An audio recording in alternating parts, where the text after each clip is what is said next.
आज का जो सवाल है, सवाल, अगर कपड़ा दोहरा हो यानी तह किया हो और ऊपर वाला पाक नीचे वाला नापाक हो तो क्या हुक्म है उस कपड़े का?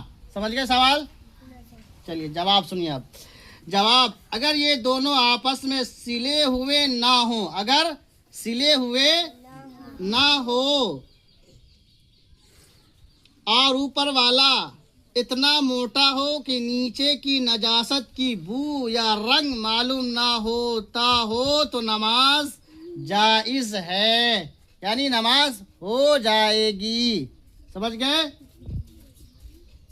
और अगर दोनों तह कपड़े की सिली हुई हैं तो एहतियात ये है कि उस पर नमाज ना पढ़ें। समझ गए? अगर दोनों तह किए हुए कपड़े सिले हुए हैं तो क्या करना है, उस पर एहतियात यही है कि नमाज नहीं पढ़नी है।